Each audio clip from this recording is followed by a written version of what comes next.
I think you're live, honey bunny. I'm live. Okay. Good that you've got a cleaning rag in your hand. G'day guys. we don't do too many lives. He's a bit shy. I'm not shy, give me a break. We don't do too many of these things, but we thought we might do one tonight. Just a lot of people are always interested in what we get up to and our plans for the year and that sort of thing. Last time we used this was Christmas. We went up to the Ribbons. Got a few bigger trips planned this year. Plus we want to try and start a new craze with catching small black marlin. We've got a new technique we want to play around with. So we'll be doing quite a few of those trips in the next couple of months. And certainly looking forward to that. What we're doing tomorrow is, the reason why we went out today was basically to give the boat a good run, see what breaks down, because that's what usually happens with these things. And it did. Yeah, we had Luckily, two bolts. We had Sam here, had, our resident engineer. Yeah, we had a few little issues which we've got on top of and got lined up to get fixed. So that's what we're doing with the boat. Comes out of the water tomorrow. We've got a forward-facing transducer going in, so we can sneak up little gaps in between bommies and up little creeks and bits and pieces with this thing without damaging it. We're replacing the sea cocks and some skin fittings, all those sort of things. There's a lot of stuff on these boats that need to be replaced whether you use them or not. So we're getting on top of all that tomorrow over the next few days, giving it an anti-foul and then putting it back in the drink. What else have we got planned this year? Hopefully we'll go up to the Northern Territory. Hey, what's going on at the moment? The moment? Oh yes, I know. I know what's going on at the moment. But yeah, we do hope to get up to the Territory. We missed out last year. Got some good friends up there we like to catch up with. Plus the fishing, of course. Can't forget the fishing. So we're going to try and squeeze some time in to get up there. Hopefully a couple of trips up around north of Cooktown, just in the small boats. Later in the year we might do the big trip with this up there. We've got a bit of a shipwreck, historic shipwreck we want to dive on that we found 2 years ago. We haven't been back up there yet to drop the subs down on it. So we're going to give that a crack as well while we're up there. That'll be later in the year after the trade winds are gone. But also guys, at the moment we've got our May Madness sale on. We get so many people asking us questions about our courses. One of the ones is with Barrett Basics. Some people think that if you want to catch threadfin, Barrett Basics is enough to help you catch threadfin as well. Well, it does in a couple of instances, but threadfin do quite a few different things, and that's what the threadfin course is all about. The guys are going great guns in both those courses since they first came out. Get a lot of guys down south wanting to know what course can they do. Most of all our species courses are based around Northern Australia. But one course that we do have, which is working great guns with the snapper and even jewfish, DHU that is, over in WA. The fingermark course. Our fingermark course, you'll find many foragers do similar things, and a lot of the guys that are buying it outside Queensland are doing very well on the snapper and other species. So that works for pretty much many foraging species around the country. And how about, did you see the feedback form from Seth today? Yeah. He's in Western Australia. Yeah, the guys up in WA doing very well on the Barrett with the massive tides. Scott Lewis said, I'm doing the thready course now and loving it. Oh, that's cool. Awesome. Sounder Skills 2 is another course. It's not just about sounders. It is. It's very in depth with sounders, but it's also been taking a lot of people's fishing to the next level. Yeah. Simply because they get to understand their unit properly, and they know how fish can hide now and all that sort of thing. So Sounder Skills 2 is very good for anyone, anywhere around the country. Some people think that it's based on barramundi. It's not. There are some examples in there of barramundi, so it's not a species course. The examples in there are only fish targets. So we've got barramundi, we go out to 800 metres off the shelf. 500 metres. 500 metres? Yeah. So the course goes right out for the deep dropping guys as well. We teach you, when you get out to that 400-500 metre country with many beam angles, especially lower frequencies, they're quite often a wider beam angle. Sounder skills is amazing. Stephen said, get on it. Get on it, exactly. Yeah. You That's might the feedback we get. I'm sorry to interrupt. I know, we get lots of I'm his wife. I'm allowed. I know, we've got to pump it, of course. So out there in that 400 or 500 metres, your 2D sound, shush you, I'm going to cut your voice box out later. I promised you earlier I'd do that. Shush! Underneath you could have a whole football field showing up on your sounder. But whereabouts are the fish marking in that football field, and how do you get on them? There's a neat little trick I use, and we divulge all that in sounder skills too as well. So that's the big thing at the moment. We've got our May Madness sale going on, some great prices. Threadies is the big discounted one this time. Yep. So if you want to jump on our threadfin course, this is the time to do it, because it won't be this cheap again. If you're only catching threadies when you catch Barrett, you're leaving 90% of them on the table. Exactly. Because there's only a little crossover where the framework does both. Yeah, there's a bit of a crossover between Barra and threadfin, but certainly there's a lot there that's not. Someone wrote, Alan wrote, I've noticed your gear cheat sheet is the same for threadies as it is for Barra. Is this correct? Pretty much, because it's all just inshore stuff that you're using, the same kind of jig rods, same kind of live bait rods, all that sort of thing's the same. Yeah, I pretty much don't even change the gear cheat sheet for anything inshore. You can use the same for finger mark, the whole lot. Michael Fox said, shout out to the two foxies. The two foxies. One little terrified one. Where is she? Yeah, she's there. Oh, you're on the table. Get off there, Roxy. Oh my God, you naughty girl. Wow. Wow. She knew we were occupied. That's it. Didn't realise it was you at Carwell on Saturday till I seen the boat coming up. That was Danny. Yep. From Caldwell. Okay. If you have any questions, anybody, just sing out. If anyone's got any questions about our courses, write in the chat box there. Sam, chat box. You've done Barra Basics. Yeah, what did you reckon? Did Barra Basics probably nearly 3 years ago now. Yeah, it certainly helped find fish basically, but one that helped me probably the most was sounder skills. Yeah. That was a real eye-opener. And you've spent a lot of time on the water, haven't you? I've spent a lot of time. Sam's been around the country. Yeah. Sam's dad was a pro mackerel fisherman and threw him overboard when he was 7 to fix the prop. That's why he's with us, because he came out with us once, and the boat was cavitating. He goes, I'll just jump in and have a look. And we're like, are you for real? So he just jumped over the side and had a look. I said, that's it. We're bringing him next time, because otherwise it possibly might be my job. I usually go into the lagoon when I do that sort of stuff. Not Sam. Anyway. Yeah, so Sam's done a lot of fishing. And sounders pretty much my whole entire life. And mainly 2D sounders and that. I've done a little bit with the side scan, but yeah, just understanding the side scan and how sounders actually read. I even come from an engineering background. I didn't quite understand 100%, but Ryan explained it in a way that was very, very easy to understand. And yeah, now I can interpret what's on the screen much better, and yeah, it's certainly helped my fishing, that's for sure. Scott's actually said he's a qualified marine electronics technician from Brisbane, and watched a bit of his dad's course on sounder skills too, and to say he's impressed is an understatement. Even though there's a lot on you already, the way you present it and related to fishing is very unique. Well done to doing more courses. Oh, that's fantastic. Thank you, Scott. To say, we get the odd comment on some of our sales stuff that, forget that, you'll learn all you need on YouTube. I've looked at YouTube. 80% of it is rubbish. Yeah. And all it is people copying other people's stuff. If you want to follow YouTube, that's great. But you'll never have a full understanding on how sound. But how can people on YouTube that are, YouTube influencers, whatever, you've been fishing on the water 30 years, you've caught trophy fish, all tides, all times.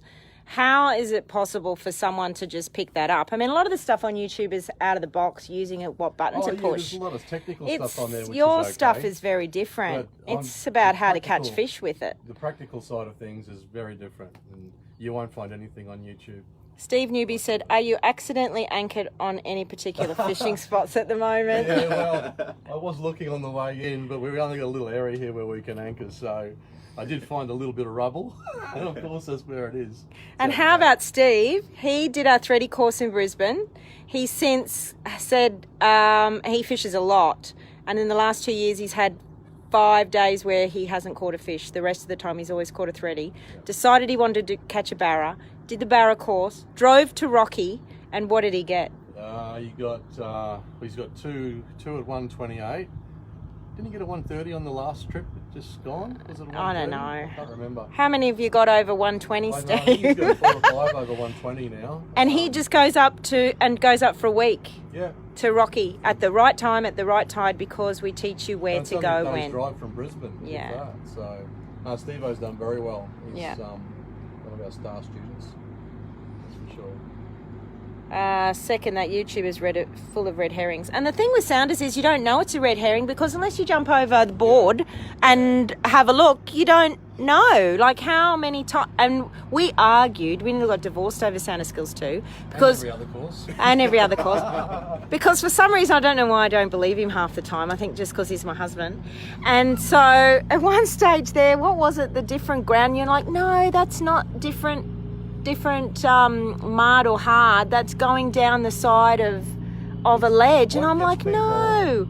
The biggest thing, especially with YouTube, is hard and soft bottom. That's where they get it all wrong. And when you're running 2D, the 3D effect takes over. We won't talk too much about it, we don't want to give it all away, but the 3D effect causes many, many issues with 2D sounders, including obscuring fish. And we teach you all about how to get around that.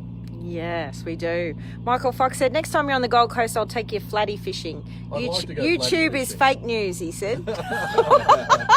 You're on. I used to love flathead fishing. I mean, we don't get the big monsters up here, but we, down in Townsville, we used to fly fish for them on the flats and the beaches many years ago, and 26 was the most we caught one day on fly. But we do get a lot of really good size ones up to that nearly 2 kilos, and it's consistent. There's a lot of them like that, even though we don't get the giants they get down south. But I'll take you up on that, Michael. Yeah, we will. We will go flatty fishing. But when we were first dating, we were at Magnetic Island and we took no fishing rods, nothing. And he found this fishing rod with a lure attached, a kid's one, in the cupboard, right? And then I said, I wouldn't mind flathead, a fish for dinner. And he goes, we'll go and catch a flathead. And I'm like, oh yeah. So he fishes around. He finds his fishing rod with a lure attached. We go down and these guys were thrashing to the water to foam, weren't they? And he goes, no, not yet. We won't. We had lunch. We fished around. All these guys were fishing on the flats. And then he goes, it's time to go down now. And we went down there and 3 casts he caught a flathead. The guy that was been thrashing the water to foam for 2 hours nearly snapped his rod in half. 3 flatties. We got 3 in total, yeah. And that was a little creek at the southern end of that's right time, right territory. That's how it is. Down to. It doesn't matter what fish. Ben said, hey Ryan, in your sounder course, do you have one for hummingbird vertical pixels 20% single beam? It's not so much the brand. With a lot of the courses filmed on Garmin because they're the only ones with the recording function. But we talk about it throughout the course, how different functions are different names under different brands. So that's all you've got to do. The course is actually designed around all the different... it's practical use, it's really. It's practical use. We go into what frequencies you should use, where and when and why and all that sort of stuff. But there's certain buttons that you'll just have to work out what... I mean, brightness and sensitivity is all the same thing. Gain. So you just got to work out the different buttons on different units, that's all. And we've got a lot of hummingbird guys and a lot of Lowrance guys in the course as well, and no complaints. So no, it works for any brand because it's about practical use. They all work the same, and it's about working out whether your unit is lying to you or not, because that's the big thing. It's like statistics. They can lie to you, and if you don't set it up right. Are you going to release any courses for smaller species such as bream and bass? Well, I'm not a bass fisherman, so probably probably a 5-year-old kid fishing off the jetty might be able to teach me a thing or two about bass.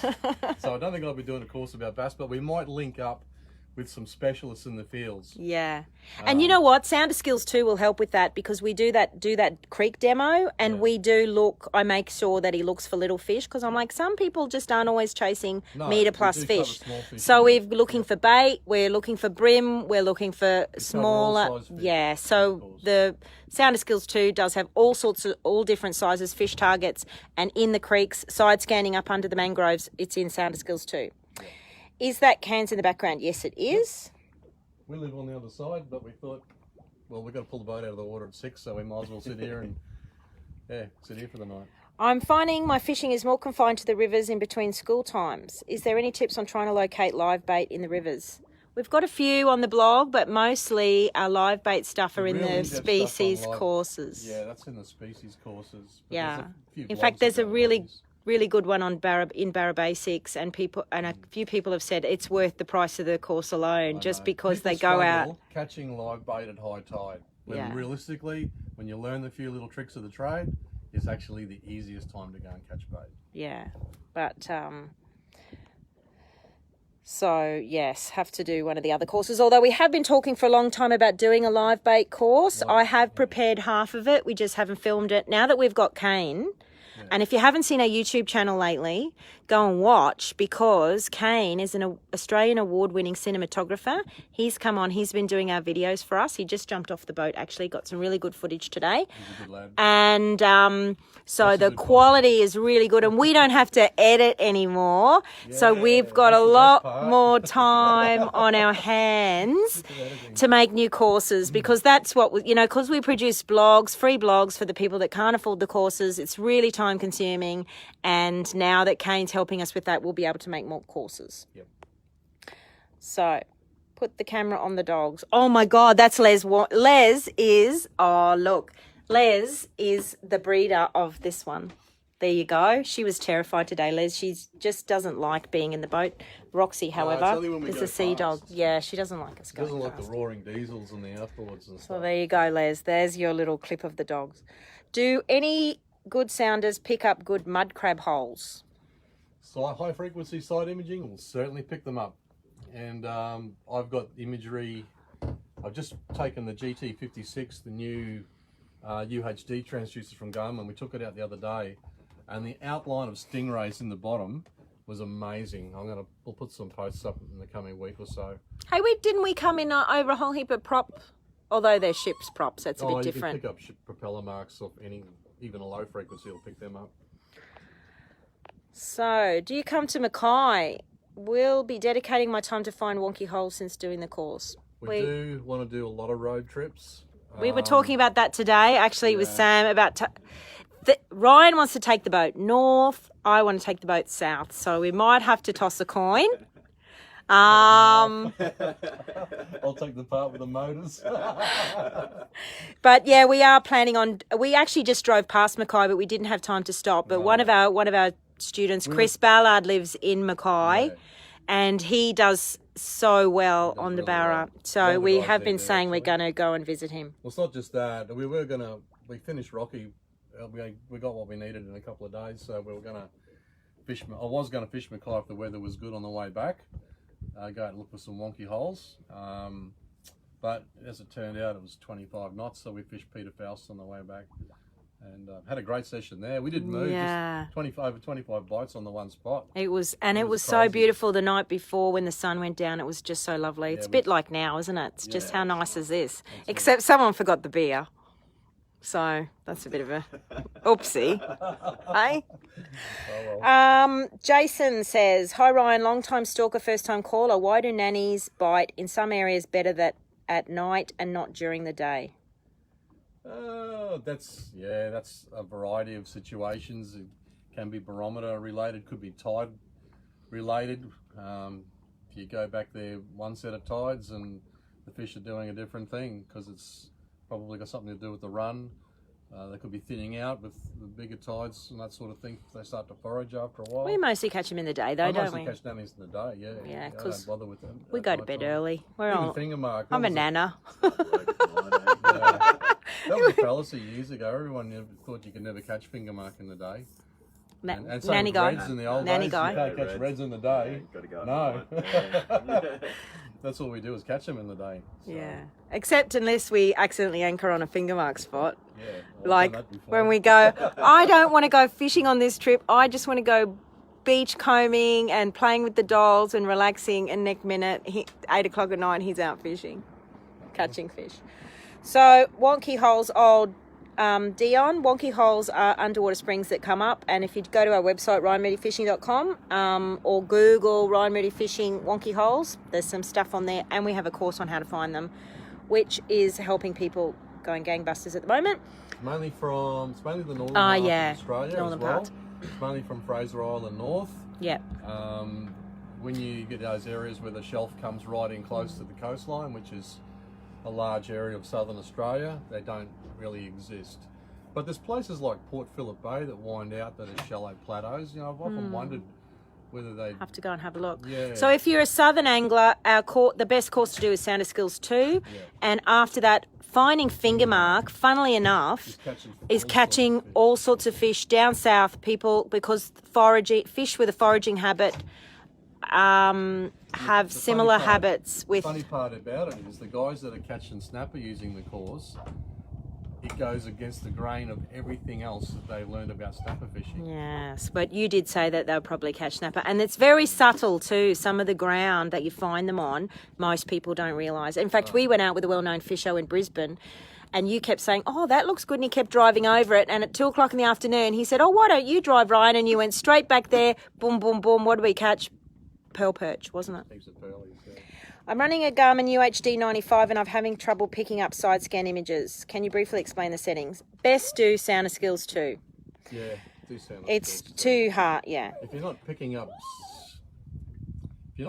the side imaging at all, it's probably, it could be set up wrong. It could be your range. And you know what? If you sign up for Sounder Skills 2 now, we have a competition in there in the inner circle at the moment. Oh yes, it's drawn at the end of the month. 8410 Garmin, 8410 and a GT 54 transducer. It's $4,000 worth of stuff. So the course costs $300 plus $298 plus $1 for inner circle, For a month. and you'll go in the possibly get in the draw for to win a $4,000 sounder. Yeah. Tim said, hi Moody family, I'm a huge fan of the pride you put into your fishing and will be jumping on board your threadfin course. Very excited. Yes, they are so much fun. I don't fish really much, but I watch Ryan catching them, and threadfin go like the clappers, don't they, and do all weird stuff. They always go round the boat. Right. You've got to go backwards, forwards, lift the motor, under the electric. You've almost got to be a gymnast. Yeah, they're cool. Steve Newby, I improved my brim fishing just by doing Sounder Skills 2. Anybody's fishing, no matter. We've got students in 28 countries now, anywhere in the world.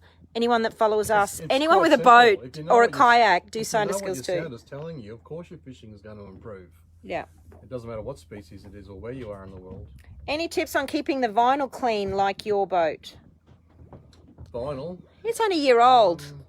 In the blue boat, it's very good, high quality vinyl though. It costs us a packet to have those cushions and that made. I don't know what sort it is, I couldn't tell you.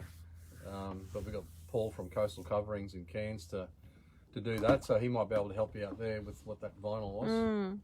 Yeah, no, we haven't put any stains on it. No. Dion said, appreciate everything you do. Thank you. Thanks, mate. Because, you know, we do spend a lot of time and money and effort actually making free tips for people too. We really appreciate everybody that follows us. We really, really do want to thank you from the bottom of our heart, because it puts a smile on our face, especially with the courses when we get really, really good feedback. Well, we get good feedback all the time, but it, yeah, we do appreciate that. I'm getting bitten by mosquitoes. So am I. The sandies are starting to get into me. Yeah. Have we got any coils? No, we haven't. No. got any That's what I coils. was looking for. No, we don't. What did you catch today? Ian Moody. Oh. Well, the rods might be sitting there. But today was all about Burning fuel. fuel. And me swimming. I had a lovely swim. Karen had a snorkel out at Spur Reef, out the back there near the shelf, and that was a green zone. How many fish did you see on the around the bommies and stuff? I only saw, well, catchable fish. I saw one GT, which is not a big one. I saw a little mackerel. I wasn't close enough to see whether he had spots or stripes. And a footballer trout. That's all I saw. And when I was coming in there on the sounder, I hardly marked the fish anywhere. Yeah, but the green zones, I was part of the green zones coming in parks down at Moreton Bay. And Well, it's weird because some of the places they put them that's they're highly productive and others aren't. So, you know, luck of the draw. Some places we've gone in, we haven't seen much on the sounder at all. And other green zones we've gone and parked in for the night, there's been fish everywhere on the sounder, so it's pretty weird.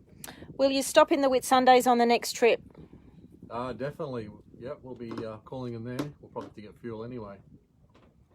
So we'll have a look around on Sundays. We were actually talking about that today. Like I said, 50-50. One wants to go north, the other one wants to go south. I'll go south. Yeah, I know you will, because you eventually always do what you're told. She goes through a few whips in the process.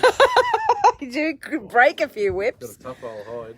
Living in Makai, we'll do both. Why can't we do both? Living in Makai, is it worth doing Wonky Holes course when I've only got a small boat? Yeah, it depends.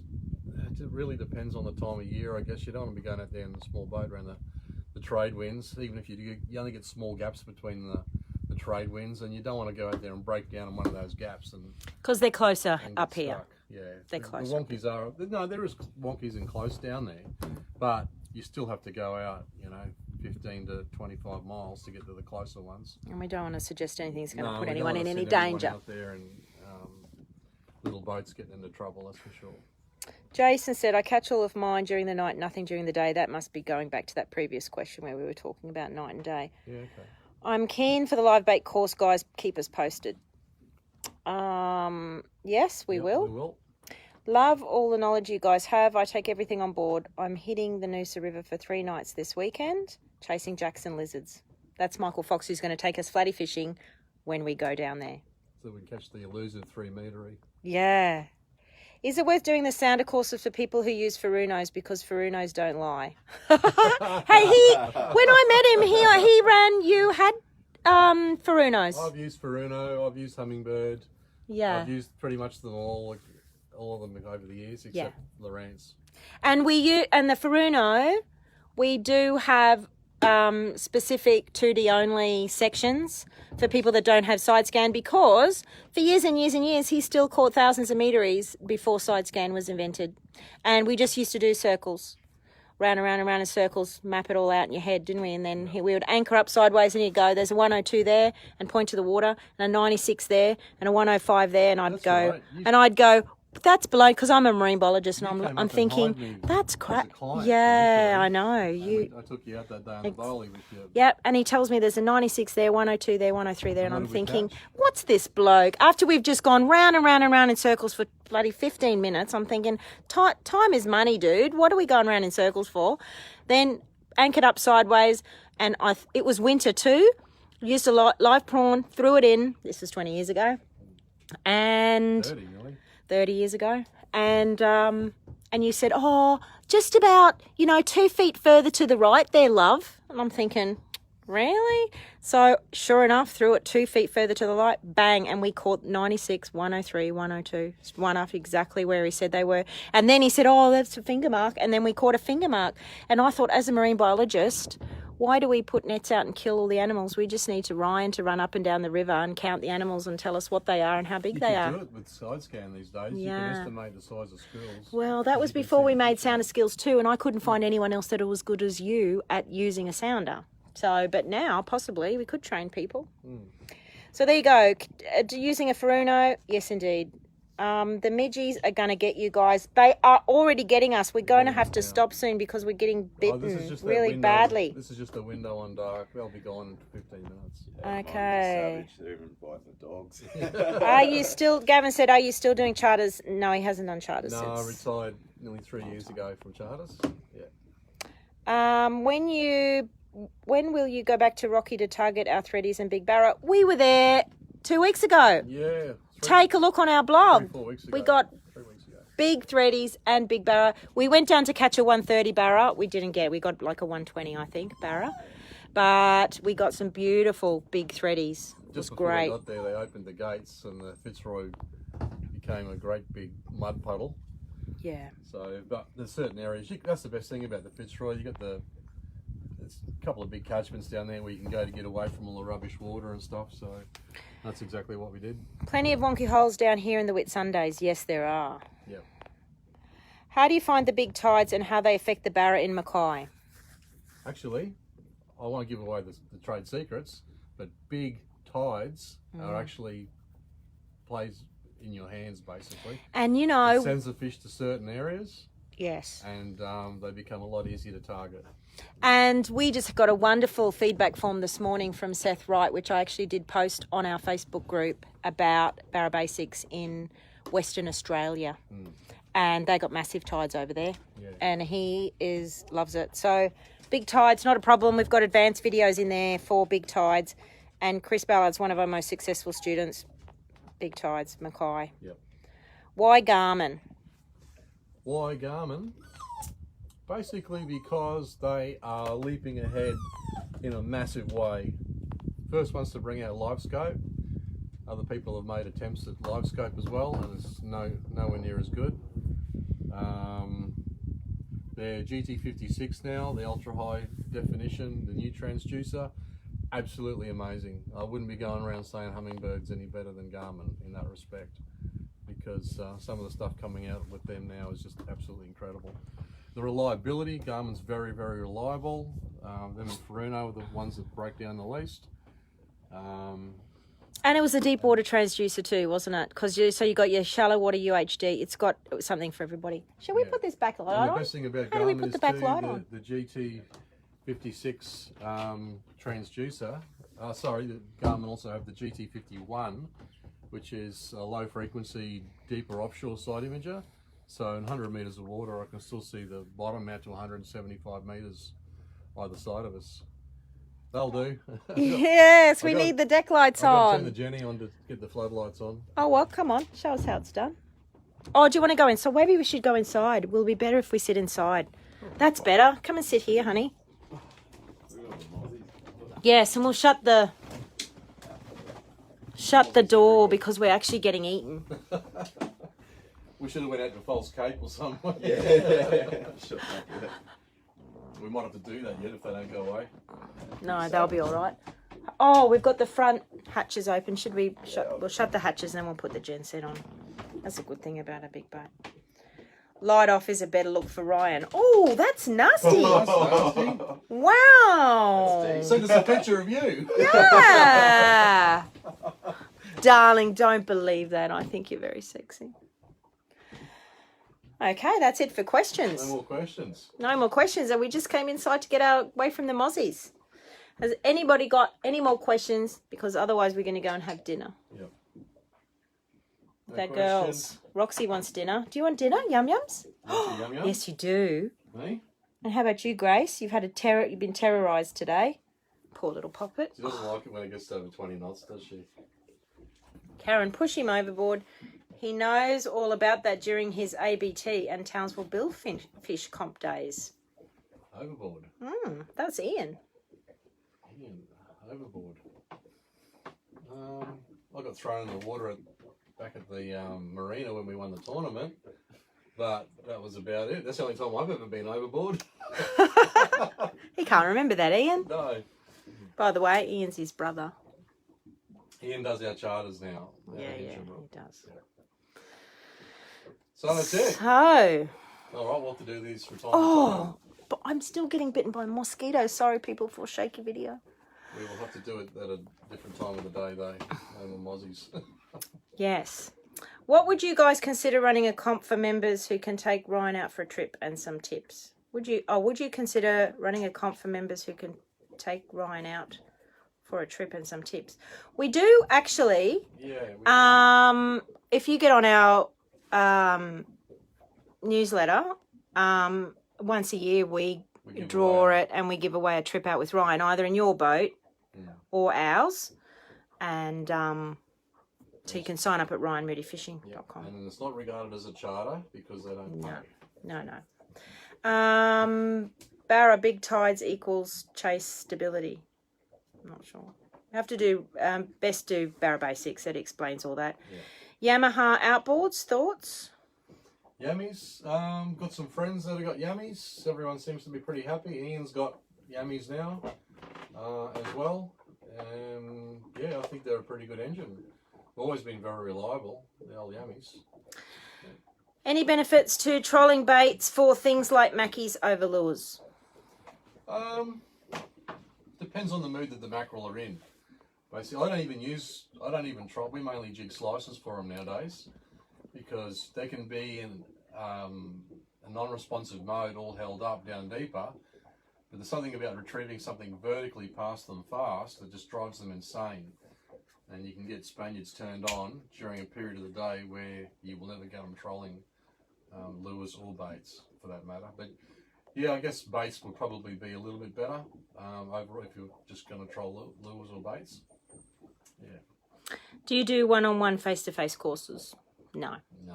And the main reason for that is because when we video it, like we take sometimes up to a year or more than a year sometimes to make a course because it covers all those different variables that you couldn't possibly cover in one day.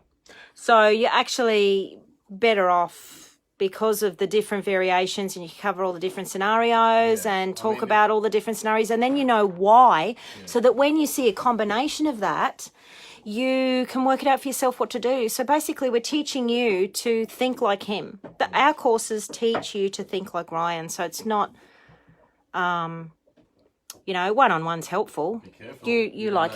You've learned a bit probably. Yeah, I've learned a bit, but yeah, it's a lot of situations you can't really cover. And the courses really are effective, aren't they? They're well thought cover out. all your different types, scenarios that you're going to run into. Like we might go out fishing for the day, and while it's helpful having Ryan, always go back, have a look at the courses and things like that, just to get a bit better idea of why. And they're very well thought out, the courses, because you know who thought them out. Yes, you can take the credit for how they're set up. So, no, we don't do one-on-one. But you don't need one-on-one because we have the courses in the Facebook groups. Honestly, just get on it. And you can go back into the courses many times as you like. Have you been... And they're on special at the moment. Yes. Till the 7th. Till the 7th. Have you been fishing over near Kawanyama, and how did you find it?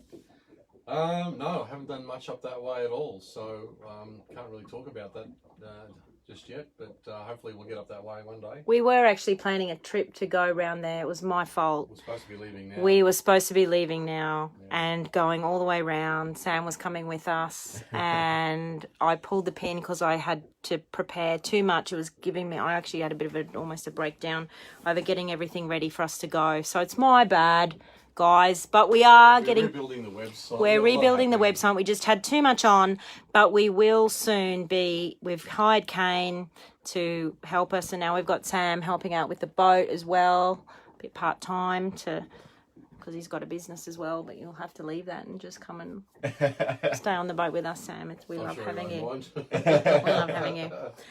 Peter said, one of the best fishermen in Queensland, Ryan. Oh, that's so nice. Thanks, mate. Yeah. Followed him for years, and now fish catches are up 80%. That's from Peter, same guy. Cool. Well, there you go. Can't beat that, because that's what the courses are about, really. Not just about learning stuff. It's about translating it into fish catches. Even our blogs, a lot of people, especially the beginners, and they get a lot out of that. And yeah. What's your thoughts on targeting Barrett in dirty water? What can I say? What can't I say? He likes... I would rather fish in dirty water than clean water. Yeah, he doesn't mind dirty water. Yeah. I know they like up in Darwin. I read things saying clear water's better, but I don't know. You can get them in both if you know what you're doing. Yeah, there's different things you got to do in different areas. Much harder in clearer water. Yeah, from living up north. That's it. What size jig would you use in 50 metres of water when there are tidal differences of up to 7 metres? Well, it depends on your area, because offshore, if you've got 7 meters of tide, in some regions you can have a raging tide, and other regions you might have very little tide. It's all got to, and it depends if you're fishing around reefs or whether you're just somewhere like over in northern WA there, where you've just got islands and no reefs. 50 meters of water. 50 meters. If you've got a lot of run in 50 meters of water, then you're probably going to have to be looking at least 150 gram jigs. But I mostly, in 50 meters, I mostly use 80 grams, and that's with just the smaller to medium run tides, certainly not raging tides. I like to use the smallest jig you can use to the available depth of water that you can get your jigs to the bottom comfortably with, rather than using giant jigs in 20 meters of water. That's not going to do you much good at all.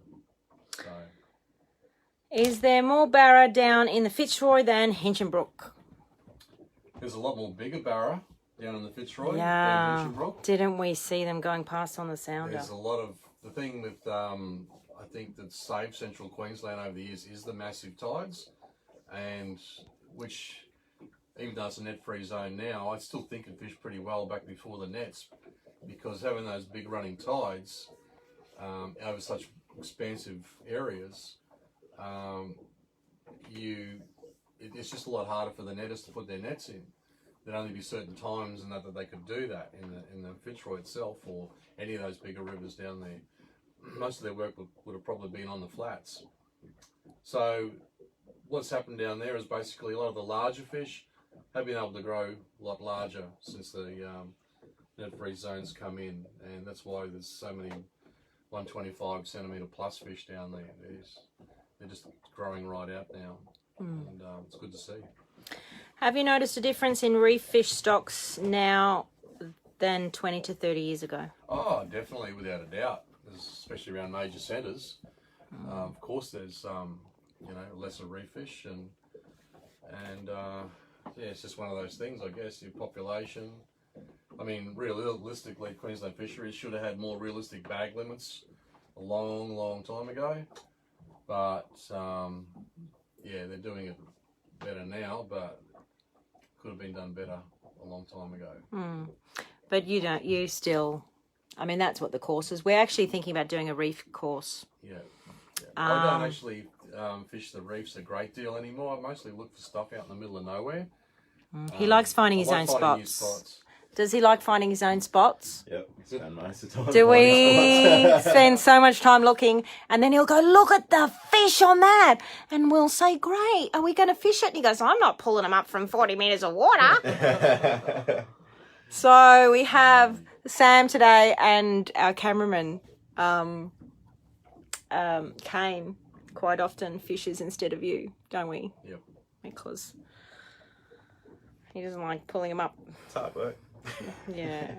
You like driving the boat. You just like... Once you catch so many bloody fish over the years, it's just another fish, really. Yeah. Okay. So I'll let everyone else have a fish. You like watching people catch fish. I think that's from your charter days. Yeah. Oh, I know. There's mozzies in here because we left the door open.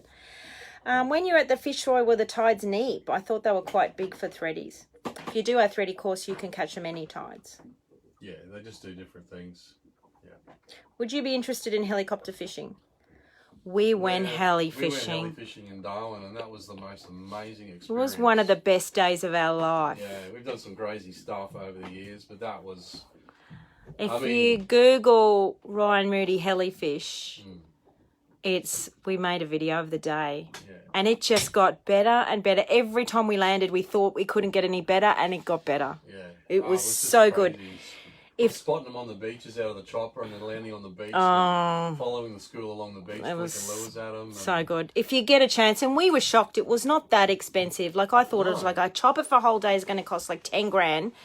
It was like, I think it was $2,500 or something. I mean, it's expensive. You have to save up. It's a bucket list thing. But it wasn't, and you can fit 4 people in the chopper.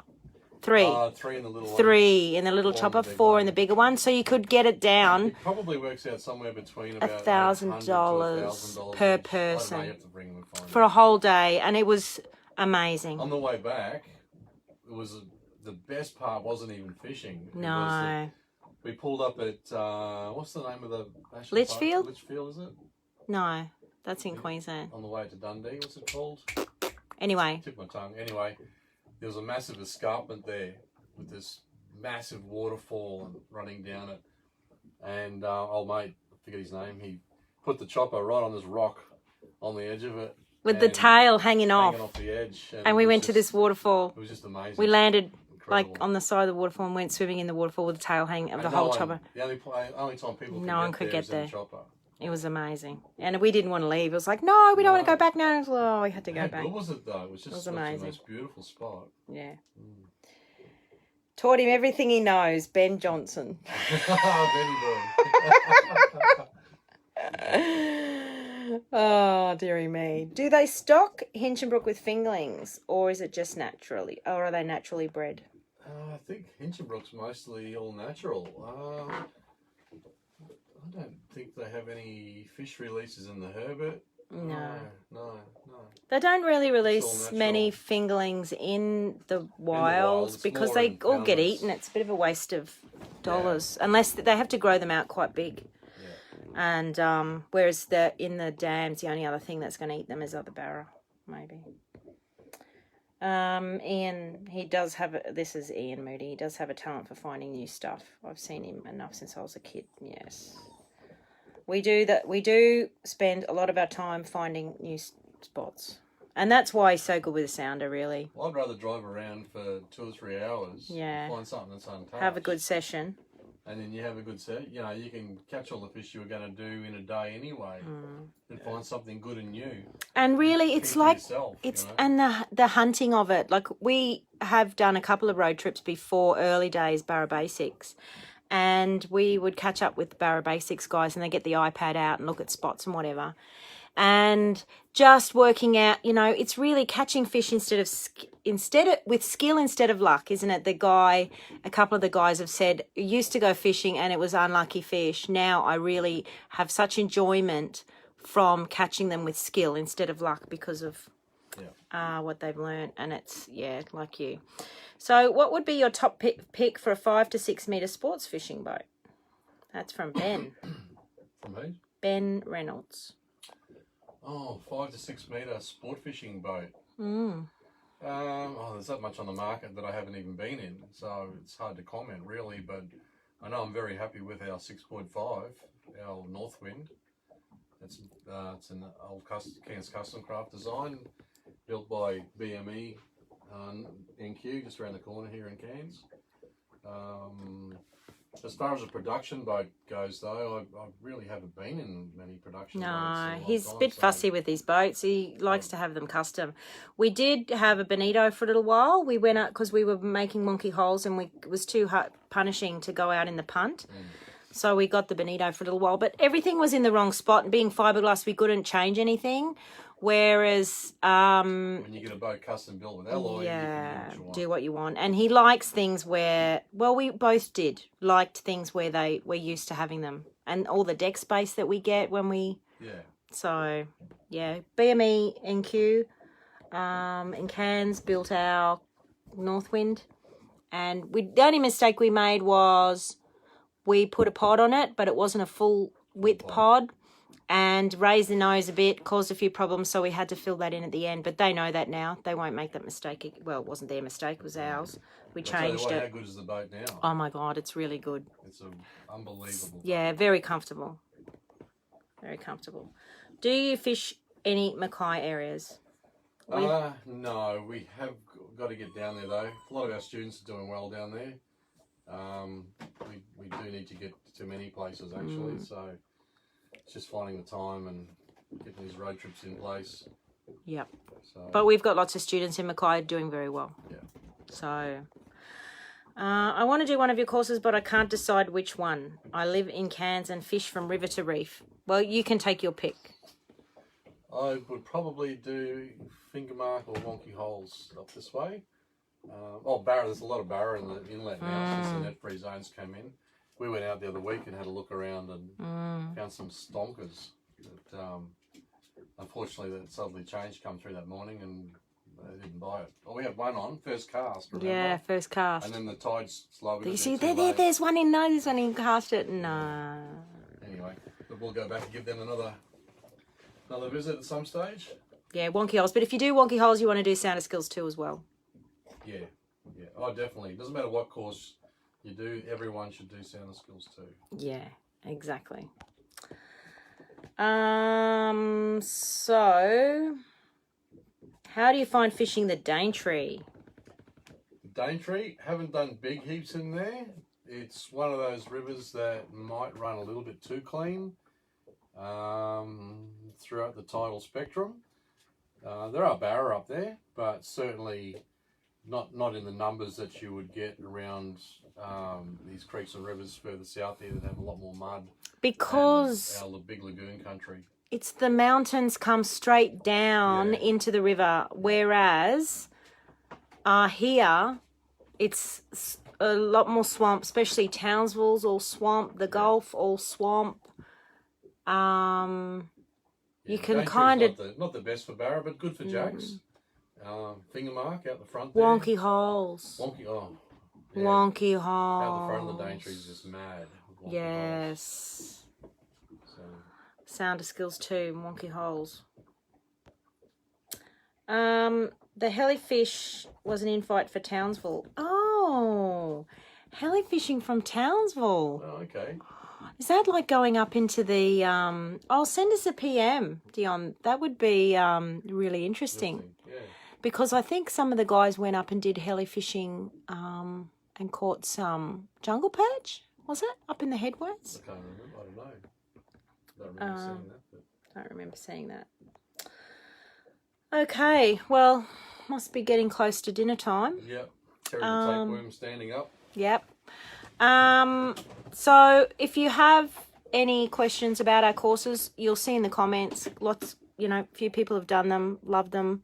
If you don't know which one to do, send us an email at info@ryanmoodyfishing.com. And we'll sort out any Take queries. a look at our Fish Smarter website, www.fishsmarter.com.au, or go to Ryan Moody Fishing. Both work. We're actually getting a new website built at the moment to make it so much faster and easy to find, to get around, because people couldn't find the login because we got actually 3 websites. It was all very confusing, so we're making it a lot better for everyone. But May Madness sale on now. Thready Tactics, $200 off. Yep. Barra Basics has a new land-based module. Yep. So, and guys are catching them land-based. Well, they already were catching them land-based anyway because of one of the modules in there that you don't need a sounder for. And some of those advanced videos in there give away some land-based kind of areas anyway. So a lot of the guys were using that before we added the land-based section. So Dion, Helifish Townsville, just flick us an email at info@ryanmoodyfishing.com. We can talk more about that. For sure. Because that would be cool. And righto, tomorrow is slip day. Yep. You looking forward to it? Are you looking forward to it? You looking forward to it? Yeah, it's not really a fun time, but it's got to be done. So what's the plans for Mood Swings this time? So we're just pulling out the water, going through, doing all the maintenance, annual maintenance. So anti-foul, prop speed, checking wear on items, rudder shafts, the prop shafts, cutlass bearings, going through, changing seacocks, valves, checking all the plumbing in the boat. Oh, but hang on. We've also got something very exciting going on. We do. A few. We had delivery day last week. Yeah. So we're putting a forward-looking transducer in. So it's a Garmin, is it LifeScope? LVS 32. LVS 32. So that can actually look in front of the boat, which will be very helpful when we're going up creeks or out the reef at bommies, things like that. Yes. Be able to see them come up.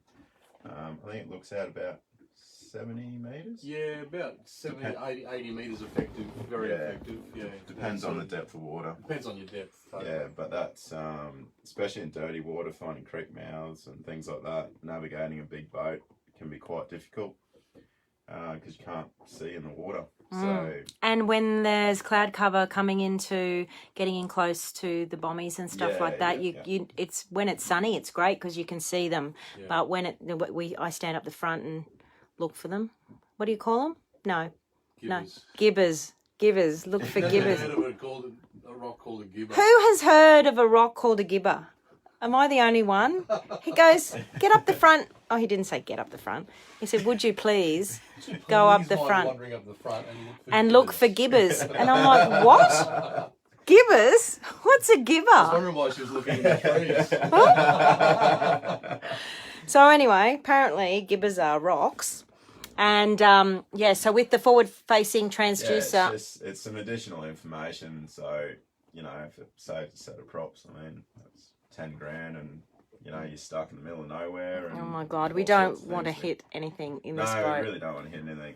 This 'cause, boat is a money pit as it is without hitting anything. Yeah, the first thing that hits on this boat, unfortunately, is the props. That's what's hanging down. It's the lowest point. So, yeah, just more information on, the water and what's in surroundings. front. The surroundings, yeah. And we're also getting a radio. We've got a new VHF with some sort of navigational aid. AIS. So it's Big ships can see us when we're Anyone else anchored. who's got AIS can see us. Yeah. Yeah. We can see them. big ships, Yep. probably. And we just put a new Doppler radar. Yeah, the Garmin Doppler radar. That's the Phantom radar, I think, or Fantone or something like that. Yeah. And one of the best things we put on was the Telstra booster. Yeah, the booster, yeah. And would that be applicable even for smaller boats? You could run it if you wanted to. It's more advantage in a boat like this because you can get up higher. Oh, okay. So it's height. But also you get a bit more gain through the antenna. But yeah, we had internet and coverage all day. We were right at the outer reef, so. So that's been amazing little addition. Definitely. Ian said, "Did you get the TV working on mood swings?" Yes, mate. Sam. After 4 years, Sam finally. Well, not Sam was asked to do it, and Sam did it. So that's why I'm like, that's it. I'm keeping you. You fix my TV. No one could get the TV working. Not that we watch it much Not out here. good with those things. Well, I don't think there was anything wrong with the last TV. We were actually Ian Moody, Ryan's brother. He did the fascia around that one because we replaced the television because we thought it was a television. Turns out it wasn't a television. It was the box, and we couldn't find the remote, and you couldn't work it without a remote. So then we had to put a different area. So it's such a big mission, and because we don't really watch that much TV, it hasn't been too bad. But yes, I don't think we've used it. Have we? But I was just so excited because I hate anything that's not working on the boat. And so, yeah, we do have it. And let me just... Oh, what did I do? I don't know. Oops. No, sorry about shaky video. So I'm just wondering if there are any more questions. Doesn't look like it. All right. Well, we might have something. So we might have something to eat. The boys have to have a very early night because it's going to be a few big days. How long is the boat going to be up on the slip forward, do we think? So we're out tomorrow at 6 o'clock. So it's Wednesday, Thursday, and back in the water on Friday. So My God. We'll be busy. It's going to be very, very busy. We time. might have a Facebook Live on Wednesday night going, okay, who wants to come down and Chip in. chip in? I thought you were going to say give us a massage. Yeah. Yeah, it's a big... It'll be a busy time, but yeah, the less time you spend up on the hard, the better, and get the boat back in the water where it belongs. So. Yeah. So we can do some trips and bring you some more content. Okay. All right. So, Barra for grub tonight? No. No. No, we're actually having salad tonight for dinner. Yep. And that's it. Our Fish Smarter courses are on sale for the next 3 days. Yep. Get on. We'll do more of these Facebook Lives. It's been fun. Thank you for everybody that tuned in. Thanks to Sam for contributing as well, and the girls. They're contributing very well. I'm surprised this one's not squealing because it hasn't had its food yet. Yeah. She's very vocal. Our dear Roxy. Time to kick back and flick on some OnlyFans. I'm not sure what that means. Anyway, we're going to go and have dinner. That's us. We're going to have a Yes. feed. Ciao, everybody. See you later. Catch ya. Thanks for